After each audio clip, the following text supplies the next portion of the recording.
Hello students, myself Professor Suresh Hasbe from SDSM Junior College Palghar welcomes you all in today's session. Today we are going to discuss about the chapter sound. Out of this we have to discuss about the transverse waves and longitudinal waves are there. Before discussing about transverse waves and longitudinal waves, we have to consider about progressive waves. What do you mean by progress? आगे बढ़ना, ठीक है? That means the wave which continuously travels in the forward direction, that is called as a progressive wave. That is a simple definition that you have to remember there. But what is the actual definition there? That is, traveling or progressive waves are waves in which a disturbance created at one place travels to distant points and keeps traveling unless stopped by some external force. Got it? जब तक हम लोग उसको stop नहीं करते तब तक ये कंटिन्यूसली वेव ट्रैवल होता जाएगा. Okay, as we are well known about the rope battle, that is one end of the rope is moved in the upward and downward direction there, and that wave travels to the fixed end जहां पे wave रुक जाता है. Okay, such type of waves are called as a progressive waves are there. Got it? These progressive waves are there. They are divided into the two parts that we have to discuss. That is a types of progressive waves are there. In that one, first type is there, that is a transverse waves. Now transverse wave का definition हम लोगों को discuss करना है.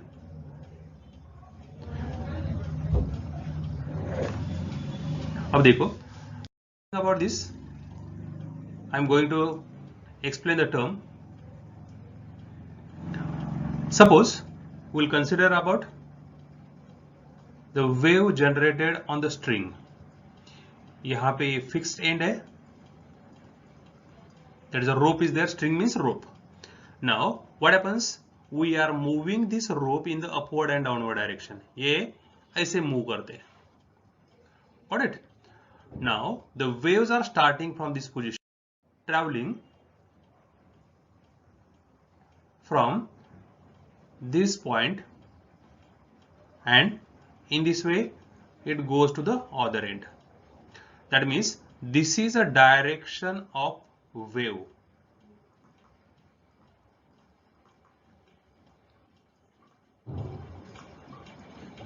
ठीक है? Now और ये जो पॉइंट है, ये जो मूवमेंट किया था हम लोगों ने यहां पे, दिस इज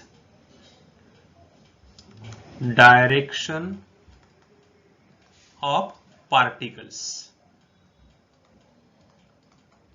वो याद रखो भी, direction of particles, direction of wave. तो यदि हम लोगों ने यहां पे ऑब्जर्व किया समझने के लिए, तो देखो कैसे ये एक दूसरे को परपेंडिकुलर है. Got it? तो यदि ये परपेंडिकुलर है, इसका मतलब यहां पे इसको हम लोग बोलेंगे ट्रांसवर्स वेव. Got it? अब देखो, ट्रांसवर्स वेव का डेफिनेशन हम लोगों को कंसिडर करना है. तो ये समझना है आप लोगों को, that is the waves or the wave in which direction of particles is perpendicular to the direction of propagation of the wave. Perpendicular ये वर्ड आप लोगों को अच्छे से याद रखना है. डायरेक्शन, दो डायरेक्शंस एक दूसरे को परपेंडिकुलर है. If it is, then we can able to say that is transverse waves are there. Got it? तो डेफिनेशन क्या है देखो, a wave in which particles of the medium vibrate in a direction perpendicular to the direction of propagation of the wave is called transverse wave. तो अभी जो diagram दिखाया था मैंने, वो कैसे था देखो, that is which type of waves are there. Example क्या है, there is a waves on the string and water waves are transverse waves are there. Got it? Now we are going to discuss about the second, that is longitudinal wave. Longitudinal wave समझने के लिए मैं यहां पे फिर से एक diagram draw करता हूं। देखो यहां पे एक मैंने स्प्रिंग निकाला। Now when the waves are not generated on the spring is in this way. यहां पे उसको रिजिड सपोर्ट को टाई किया हम लोगों ने, ठीक है। Now we are compressing this wave in this way. इसको हम लोग कॉम्प्रेस कर रहे हैं, इस डायरेक्शन में वेव को कॉम्प्रेस किया। मतलब क्या हुआ, that is this is the direction of particle. ये डायरेक्शन हुआ पार्टिकल का, ओके। PLE शॉर्ट में मैंने पार्टिकल लिखा, गॉट इट। नाउ अब ये वेव इसमें जो जनरेट होने वाली है, that wave is also in the same direction, okay. Wave generate होने के बाद स्प्रिंग कैसे दिखता है, यहां पे ये कॉम्प्रेस हुआ,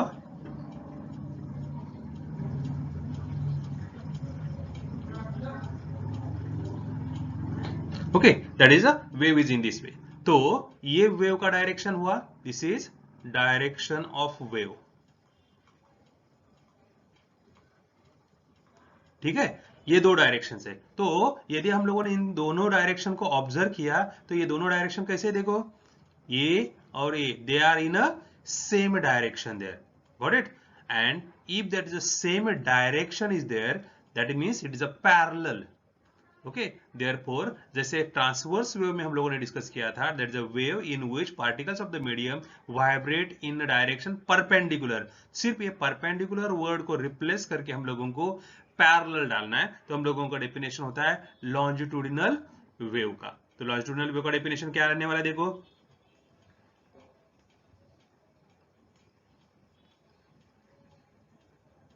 a wave in which particles of the medium vibrate in a direction parallel to the direction of propagation of the wave is called longitudinal wave. Got it? Now, which are the examples are there? जो हम लोगों ने spring का example लिया था, the wave in the spring and sound waves are longitudinal waves there. These are the two types of progressive waves. तो ये दो डेफिनेशंस हम लोगों ने डिस्कस किए। तो डेफिनेशन याद रखते समय आप लोगों को याद क्या रखना है, ये वर्ड परपेंडिकुलर, किसके लिए परपेंडिकुलर है, तो ट्रांसवर्स वेव होने वाला है, ठीक है। And if the directions are parallel है तो यहां पे क्या आने वाला है, लॉन्जिट्यूडिनल वेव, गॉट इट। ये याद रहेगा, तो हम लोगों को वो टर्म याद रखना है, ठीक है। Now we'll go to the detail of the transverse waves and longitudinal waves are there. Now we are going to discuss about the characteristics of transverse wave. Now remember here it is, characteristics are nothing but the first definition is nothing but the first characteristics. Definition ही पहला characteristic आ रहा है, got it। अब देखो, all the particles of the medium in the path of the wave vibrate in a direction perpendicular to the direction of propagation of the wave with the same period and amplitude. ये पूरी term में आप लोगों को याद रखना है, सभी पार्टिकल का एम्पलीट्यूड और टाइम पीरियड सेम होता है, got it. That is the first characteristic. Perpendicular को तो मैंने ऑलरेडी हाईलाइट किया हुआ है, तो आप लोगों को ये टर्म याद रखना है, got it। That is nothing but the definition. All particles are vibrate perpendicular and all of them are vibrate with the same time period and amplitude, got it। Now look at the second point. When transverse wave passes through the medium is divided into alternate crust, that is a region of positive displacement, and trough, that is a region of negative displacement। जैसे हम लोगों को ये wave का definition या transverse wave हम लोगों को मालूम है, इस टाइप का जो वेव है इसको हम लोग बोलते हैं ट्रांसवर्स वेव, और यहाँ पे इसको हम लोग बोलते हैं क्रस्ट। मतलब यहाँ पे क्या हुआ, ये पॉजिटिव एम्पलीट्यूड हुआ, और ये है ट्रफ, ये हुआ negative amplitude, negative displacement, sorry amplitude नहीं होता है, डिस्प्लेसमेंट। तो ये पॉजिटिव एम्पलीट्यूड, पॉजिटिव डिस्प्लेसमेंट, ये निगेटिव डिस्प्लेसमेंट, ये हुआ क्रस्ट, ये हुआ ट्रफ, गॉट इट। ये ऐसे वेव ट्रैवल होता है आगे, अंडरस्टूड दिस वन। अब नेक्स्ट पॉइंट देखो क्या है,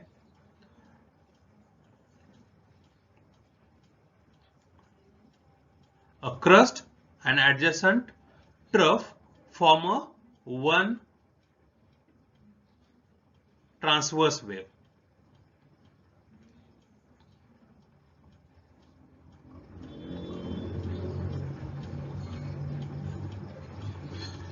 The distance measured along the wave between the two consecutive points in the same phase, that is a crest or trough, is called as a wavelength of the wave. Simply wavelength का definition हम लोगों को मालूम है, 10th में हम लोगों ने डिस्कस किया था, distance between two successive crust or two successive troughs, that is called as a wavelength of a transverse wave. तो एक क्रस्ट और एक ट्रफ से एक ट्रांसवर्स वेव बनता है, दो क्रस्ट के बीच का डिस्टेंस या दो ट्रफ के बीच का distance, that is nothing but the wavelength. ये याद रखो अभी. Now next point there, that is crust and trough advance in the medium and they are responsible for transfer of energy. crust और trough जैसे जैसे wave आगे जाएगा वो जनरेट होते जाएंगे. ये किसका रीजन है? That is why it is, because there is a transfer of energy. Energy transfer होता है, वही इंडिकेट करता है there is a formation of a crust and troughs are there, that is responsible there. Got it? Now look at the next character.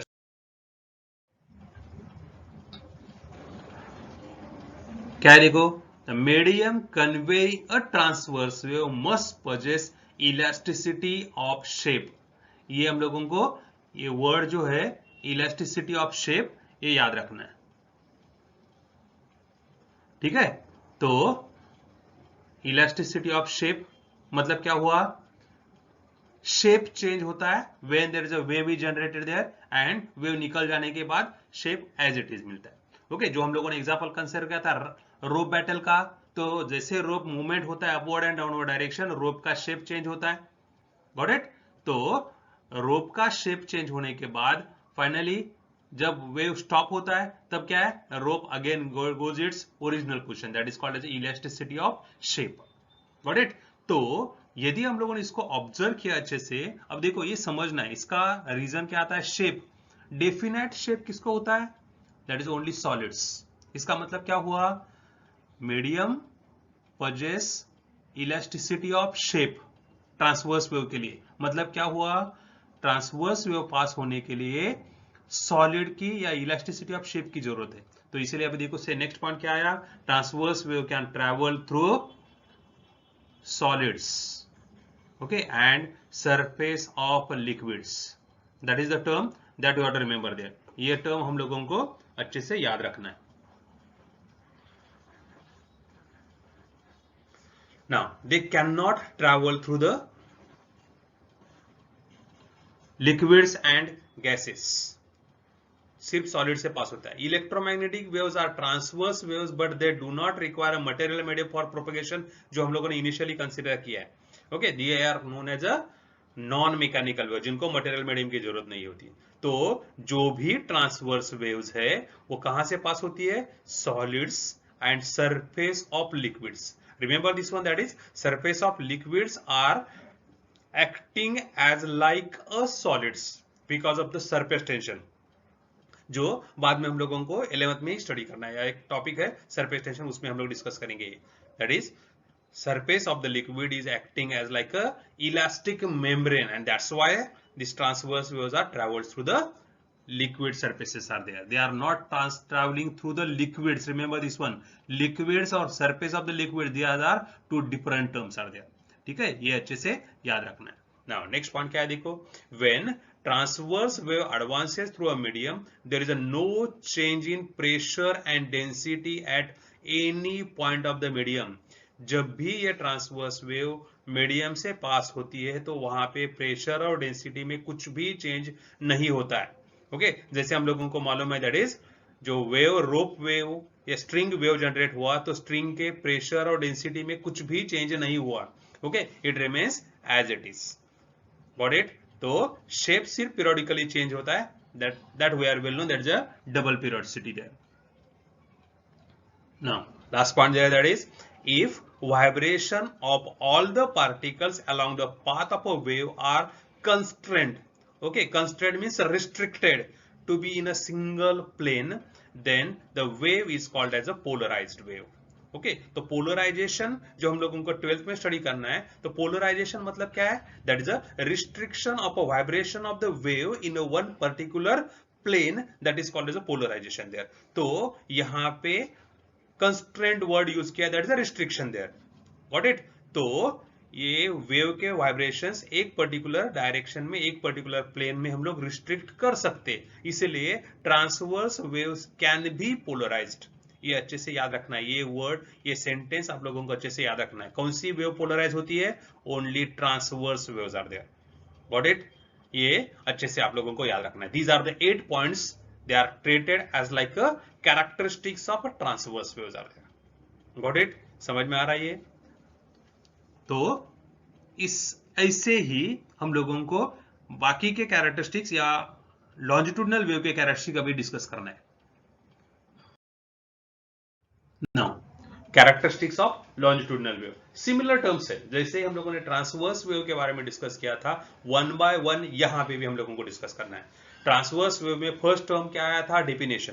तो यहां पे भी longitudinal wave का डेफिनेशन ही उसका पहला कैरेक्टरिस्टिक्स है। देखो क्या है? All the particles of the medium along the path of the wave vibrate in a direction parallel to the direction of propagation of the wave with the same period and amplitude, got it? तो this is the first characteristic. यहाँ पे parallel word को मैंने highlight किया है। Transverse wave के लिए सिर्फ यहाँ पे परपेंडिकुलर डाल सकते हो आप लोग, बाकी टर्म एज इट इज, ठीक है। नाउ सेकेंड पॉइंट देखो क्या है? When longitudinal wave passes through a medium, the medium is divided into regions of alternate compressions and rarefactions, ठीक है। तो compression is a region where the particles of the medium are crowded। अब समझने के लिए एक जो डायग्राम मैंने स्प्रिंग के लिए निकाला था, फिर से निकालता हूं। अब देखो यहां पे क्राउडेड रीजन है, that is a wave generated on the spring. ये ऐसे जनरेट होने वाला है, यहां पे हम लोगों को रिजिड सपोर्ट है। तो ये जो पार्ट है इसको हम लोग बोलते हैं जहां पे वेव कॉम्प्रेस हुआ है, ठीक है, that is called as a compression. That is large number of particles are gathered in a small space. कम से कम जगह में ज्यादा से ज्यादा पार्टिकल गैदर हुए, क्राउडेड हुए, इसलिए उसको हम लोग बोलते हैं कॉम्प्रेशन। यहां पे प्रेशर ज्यादा होगा, ठीक है, समझ में आ रहा है। और ये जो पॉइंट्स है, ये दोनों पॉइंट्स जो स्प्रेड हुए, okay, that is known as a रेरिफैक्शंस।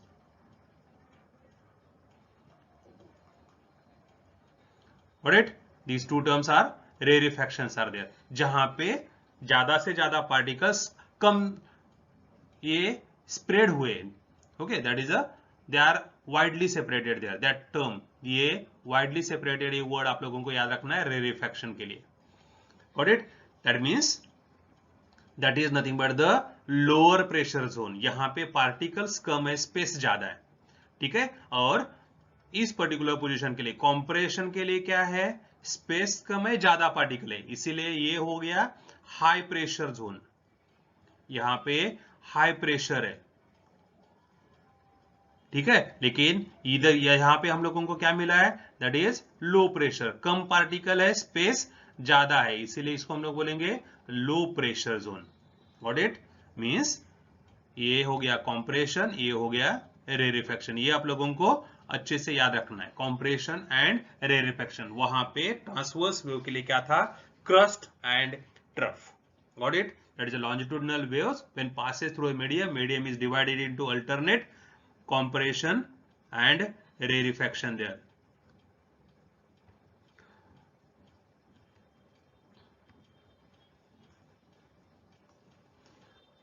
ठीक है, अब देखो next point that we have to consider there. Now, a compression and adjacent rarefaction form a one cycle of a longitudinal wave। जैसे हम लोगों ने ट्रांसवर्स वेव के लिए बोला था, one crust and one trough forms a one wave। तो यहाँ पे one compression and one rarefaction, that is adjacent rarefaction, forms a one longitudinal wave, and the distance measured along the wave between any two consecutive points having the same phase।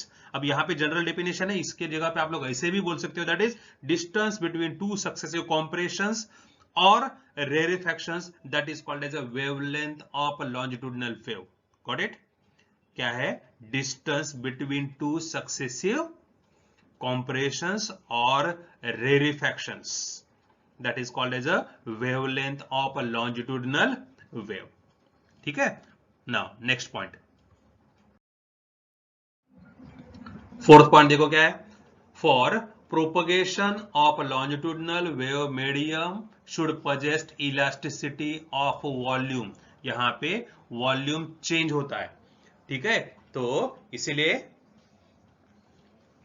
हम लोगों को किस type का elasticity चाहिए, that is elasticity of volume. Thus longitudinal waves can travel through solid, liquid and gases. Remember this one, elasticity of volume, volume सबको होता है, solid, liquid and gases. जैसे ट्रांसवर्स वेव के लिए क्या था, elasticity of shape. Liquids and gases does not have that is a definite shape, that's why liquids and gases से transverse wave पास नहीं होती थी। लेकिन अब यहाँ पे इलास्टिसिटी ऑफ वॉल्यूम है, इसलिए that is longitudinal waves can passes through the solid, liquids and gases, and longitudinal waves cannot travel through vacuum or free space. Solid, liquids and gases से जाती है लेकिन फ्री स्पेस से नहीं जाती है। Okay, that is the term that you have to remember there. Now next one देखो क्या है, the compression and rarefaction advance in the medium and are responsible for transfer of energy. जैसे compression, crest and trough, they are responsible for transfer of energy in the transverse wave, वैसे compression and rarefactions are responsible for the transfer of energy in the longitudinal wave. Got it? Next point देखो क्या है, when longitudinal wave advances through a medium, there is a change in pressure and density along the path of the wave and also with the time. pressure and density, अभी थोड़ी देर पहले हम लोगों ने spring का एग्जांपल कंसीडर किया था, जिसमें लो प्रेशर डेंसिटी और low pressure zone and high pressure zone ऐसे टर्म्स थी। कॉम्प्रेशन में क्या है, हाई प्रेशर होता है, तो वहां पे क्या आने वाला है, दैट इज अ डेंसिटी। क्या होने वाला है, density is nothing but the mass upon volume. Volume कम है, इसीलिए क्या होने वाला है, डेंसिटी ज्यादा होगी। ठीक है, तो प्रेशर एंड डेंसिटी वहां पे चेंज होती है, एक जगह पे low pressure and density there, that terms that we have to consider there. ठीक है, तो वॉल्यूम कम हुआ तो डेंसिटी बढ़ने वाली है, तो low pressure zone, high pressure zone, ये अच्छे से आप लोगों को याद रखना है। लेकिन याद क्या रखोगे, लॉन्जिट्यूडिनल वेव में प्रेशर एंड डेंसिटी चेंज होता है, वैसे हम लोगों ने ट्रांसवर्स वेव के लिए डिस्कस किया था, उसमें प्रेशर और डेंसिटी कुछ भी चेंज नहीं होता है। ओके, ये टर्म आप लोगों को याद रखना है। Sometime the question will be in this way, that is give the difference between transverse wave and longitudinal wave. At that time you have to remember such type of terms are there, means difference लिखते समय आपको याद रखना है कि एक यहाँ पे ट्रांसवर्स वेव में जो होता है वो लॉन्जिट्यूडिनल वेव में होता है या नहीं होता है, ये हम लोगों को एक्सप्लेन करना होता है। Got it? इसीलिए ट्रांसवर्स वेव में प्रेशर डेंसिटी चेंज नहीं होता है, तो लॉन्जिट्यूडिनल वेव में प्रेशर डेंसिटी चेंज होता है, that you have to remember there. Okay, ये ऐसे हम लोगों को लिखना है। Now go to the next point, longitudinal waves can not be polarised.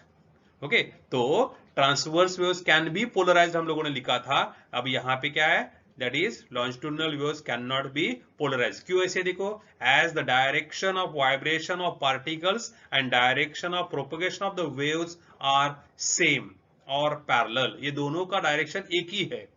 Okay, इसीलिए जिस डायरेक्शन में वेव जाने वाले उसी डायरेक्शन में पार्टिकल्स वाइब्रेट होते, तो हम लोगों ने पार्टिकल्स को ब्लॉक किया तो वेव ब्लॉक होने वाला है। Got it? That's why longitudinal wave is not polarized. Transverse wave के लिए नहीं है। Transverse wave के particles perpendicular वाइब्रेट होते हैं और वेव उसके अप परपेंडिकुलर डायरेक्शन में जाता है। Got it? तो ये दोनों एक दूसरे को परपेंडिकुलर थे ट्रांसवर्स वेव में, इसीलिए हम लोग एक को ब्लॉक कर सकते थे, तो वेव ट्रैवल होता है, पार्टिकल्स ब्लॉक कर सकते थे हम लोग। ठीक है, इसीलिए वहां पे this transverse wave can be polarised and longitudinal wave can not be polarised. तो ये आप लोगों को अच्छे से याद रखना है। ठीक है, 12th में हम लोगों को इसके बारे में स्टडी करना है, that is the polarisation and other factors are there. ठीक है, तो फिलहाल आप लोगों को उतना टर्म पोलराइजेशन का याद रखना है, that is the restriction of vibrations in a one particular plane. Got it? तो लॉन्जिट्यूडिनल वेव और ट्रांसवर्स वेव के कैरेक्टरिस्टिक्स हम लोग डिस्कस कर, तो अभी हम लोग डिस्कस करते हैं mathematical expression of the wave. ठीक है, तो अभी तक हम लोगों को मालूम है that is theoretical part of the transverse wave, longitudinal wave और progressive wave, general it is. ठीक है, तो अभी इसको मैथमेटिकली एक्सप्रेस करने के लिए हम लोगों को वेरिएबल्स कौन सी टर्म्स है वो देखो। तो वेव आगे ट्रैवल होता है, इसका मतलब हम लोगों को डिस्प्लेसमेंट मेजर करना है। साथ में पार्टिकल वाइब्रेट होता है, तो उसका पोजीशन हम लोगों को मालूम होना चाहिए, साथ में कौन से टाइम पे होना है। Okay, that means these are the three variable factors are there, displacement, position and time. Got it? Means displacement ये एक फंक्शन हुआ, तो ये फंक्शन डिस्प्लेसमेंट ये फंक्शन किसका होना चाहिए? पोजीशन और टाइम का होना चाहिए। Got it? तो अब देखो क्या लिखा है, that is to express a progressive wave mathematically, we require a function of both the position x and time t. Got it? This function will describe the shape of the wave and motion of the particles of the medium at any instant of time. मतलब function A है displacement. Got it? अब देखो, a sinusoidal progressive wave can be described by sinusoidal function. अभी तक जो हम लोगों ने wave consider किया है, जो रो बैटल का वेव है या वाटर वेव्स है, these are sinusoidal waves are there. ठीक है, तो ये कैसी वेव्स है? ये हम लोगों ने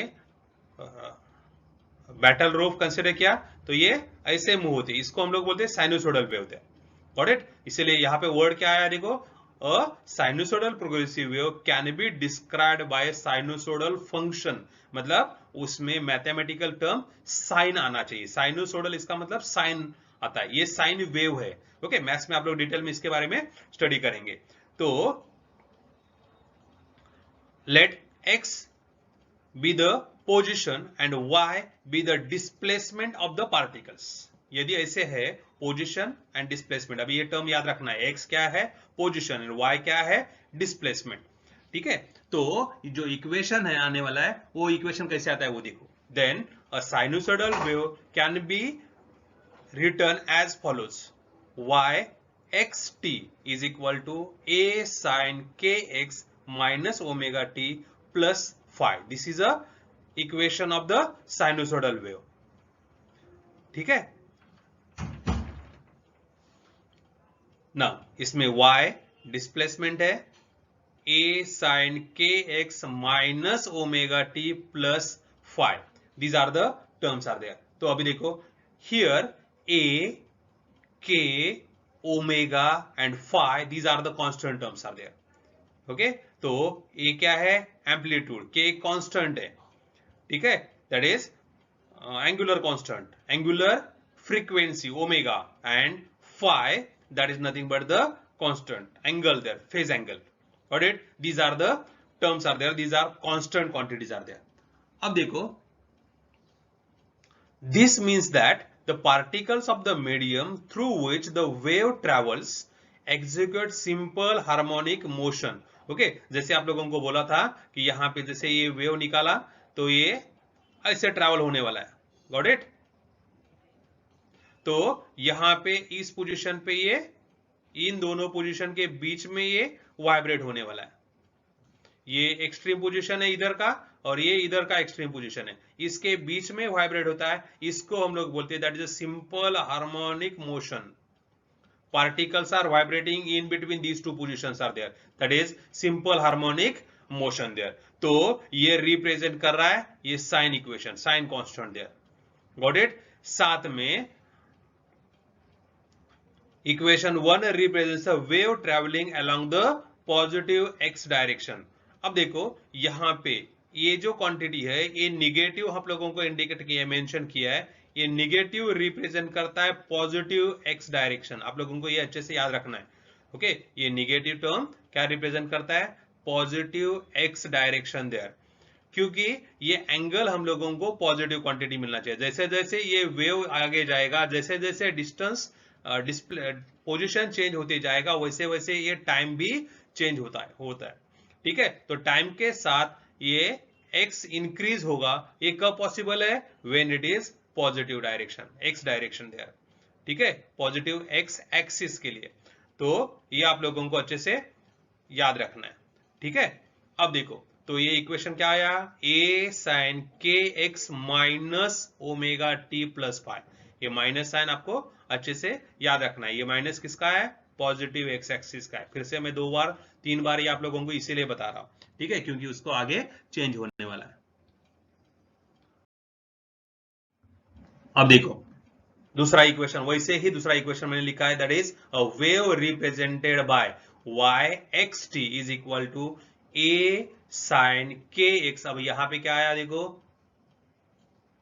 पॉजिटिव साइन आया, गॉट इट। मतलब क्या हुआ, ये पॉजिटिव क्या रिप्रेजेंट करेगा अभी, that is negative x axis, got it. Previous question में, प्रीवियस स्लाइड में हम लोगों ने क्या डिस्कस किया था, that is y x t is equal to a sin k x, यहां पे माइनस साइन था, minus omega t plus phi यदि आता है तो वो पॉजिटिव एक्स एक्सिस, प्लस आता है तो ये निगेटिव एक्स एक्सिस, ये अपोजिट है, ये अच्छे से याद रखो अभी इक्वेशन के लिए, ठीक है। अब इस इक्वेशन में that is in symbols in equation 1 and equation 2 are, अभी ये कौन से सिंबल्स है वो देखो, क्या है पहला टर्म देखो, that is y x t, ये जो पहला टर्म है right hand left hand side के लिए क्या है, is the displacement as a function of position x and time t, time और पोजीशन का फंक्शन है, that is displacement, it is and represented by y x t, ठीक है। नाउ नेक्स्ट पॉइंट क्या है, that is a is nothing but the amplitude of the wave, ठीक है। Now next one, that is omega is nothing but the angular frequency of the wave, it is a omega, ये जो quantity है that is angular frequency, that you have to remember there, ठीक है। ये omega जो quantity है that is angular frequency. Next k, यहां पे जो के है के एक्स वाला, k that is nothing but the angular wave number या एंगुलर कांस्टेंट आप लोग बोल सकते हो, ठीक है। लेकिन angular wave number when we are solving numericals at that time ये टर्म आएगा, तो आप लोगों को अच्छे से याद रखना है कि क्या कौन सी क्वांटिटीज है। And together total bracketed quantity के x minus omega t plus phi is the argument of a sinusoidal wave and is phase of the particle at x at time t, okay तो ये phase है, ठीक है। यहां पे plus भी होगा और माइनस भी होगा, लेकिन ये पूरा bracket k x plus omega t plus phi या k x minus omega t plus phi is together, that is called as a phase angle, okay, which will represent the position and direction of motion of the particle, जो हम लोगों ने phase का definition लिखते समय discuss किया था, got it. तो फेज हम लोगों ने प्रीवियस लेक्चर में डिस्कस किया है ना। तो आज हम लोगों ने क्या क्या डिस्कस किया देखो, today we have discuss about that is a progressive wave, it's two types, transverse wave and longitudinal wave. Then we have discussed about their characteristics of transverse wave and longitudinal wave and mathematical expression for the progressive waves are there. Got it? Thank you. ये आज आप लोगों को ये फिर से एक बार दो बार अच्छे से रीड करो और उसके कॉन्सेप्ट जो है वो अच्छे से समझ लो, ठीक है। Thank you.